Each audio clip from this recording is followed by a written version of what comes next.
Okay, in this video, I'm going to be looking at river terraces in the country of Japan. And in these valleys here, there's actually a lot of really good cliff and terrace step sequences. So in order to fully appreciate what we're looking at here, let's zoom in all the way to the modern river here. Let's find a good spot here on this river. This is a good spot here. Okay, so as this river flows, it's carving a bank right here. And as it flows, it also flattens the land it flows over by filling it in with sand and other sorts of sediment that the water carries. So you've got the terrace and then you've got the bank, which on the larger scale is a cliff. So then when we look at this right here, we can see that the bank used to be right here. So we know that the river used to be wider.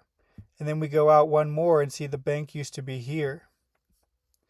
And then we go out one more and see the bank used to be right here. Right, you see this is a cliff now. Very large cliff that once was a river bank. And then you've got a terrace on this side. And then on the other side, it's another terrace. So it steps down and then it steps down one more. So that's why it's called the cliff and terrace step sequence. And so looking at this, we can see that the river used to flow along here, but before that, it flowed along here. So when we study this land, we get an idea of a decreasing river that was actually very large. So also, when you look at straight riverbanks, that also tells you that the water speed was actually quite fast because it wasn't meandering. So let's just get a width on this past river. So we know that this was a bank here. Let's just go from here to about here, almost 2 kilometers. Compared to what we have now, which is only 25 meters. So almost 100 times larger of a river in the past. But if we look at this right here, is this also a little cliff? It looks like this is also a little cliff here. So this is also part of the step sequence. So we can actually go from here back to this way. Now it's over 3 kilometers. Okay. And then as we look downstream, we can see obviously this was a massive river here. But it's amazing how this tributary here was almost just as large as this whole as the river in this the river banks in the Central Valley here. What's central to that particular valley here, which runs the length of this area here. So you're getting a lot of water flowing down from these mountains and then also water flowing across. So that's a lot of information here, but let's keep going. We look at this step sequence right here. Did they change Google Earth on this just recently? Yeah, this looked different not too long ago. Tree line here. Yeah, this looked a lot better a few days ago, but anyways, so the fact that these channels are very straight indicates a very fast moving water current of this larger river valley. So let's figure out where this water came from. Well, it got all of its speed by being funneled down through this mountain range here. So it had a lot of elevation to gain speed from. And then once it hit this valley here, it just made these tracks. And then it expanded here on this side and expanded like that. Okay, but let's go to the very best one, which I didn't even label. But this right here is absolute perfection. Look at this. Unbelievable.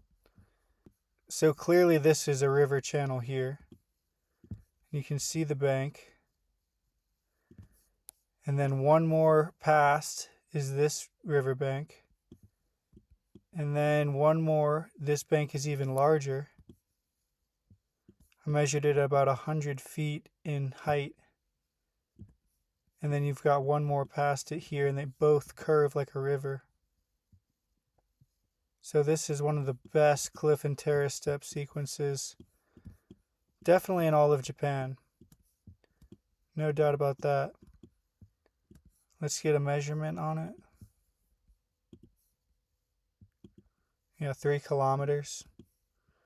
And again, this tributary is showing a river wider than the river in the main channel, which is quite interesting.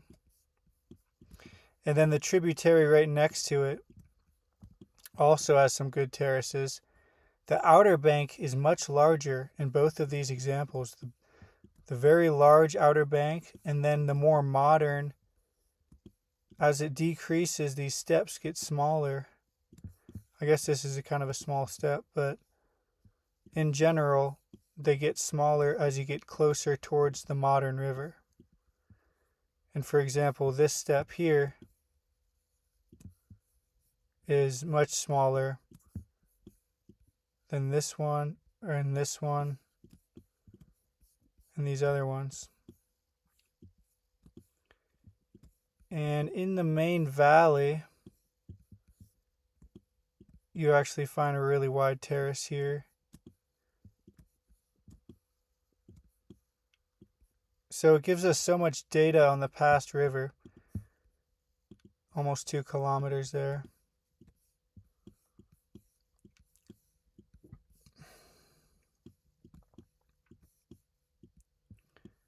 And then this river here flows right into this channel that's U-shaped. It's not V-shaped, but it's U-shaped. And then if you zoom in here, we've got a terrace on top, it's in the valley, but it's still on top of, it's much higher elevation than what the modern river has then carved down. But we can infer that this was once the river bottom. Okay, now we're going to look at how this ties into marine canyons. So marine canyons are made by turbidity currents, aka underwater debris flows.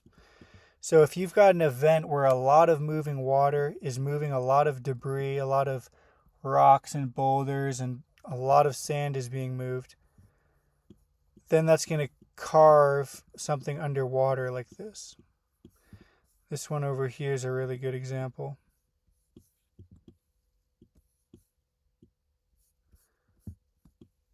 Where's the best one on? There's one in here that, oh, this is the good one.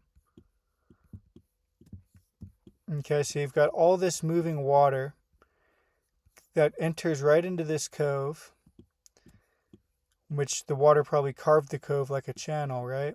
And then you've got the turbidity current that's just running along here. And it's running along here like an underwater debris flow. And it just keeps going. And this is 400, 500 miles offshore. Even larger when you account for all the curves. But we also don't know how far it goes because we lose data right here. So it could have possibly kept going. It's hard to tell. But anyways, how can these river terraces be connected to that? Let's look at this one, for example. Okay, this is an intermediary between two rivers. Then you've got the cliff edge here. Then you've got a lot of terraces in here. Really nice, strong terraces with a really straight line. Okay, beautiful area. But let's look at this.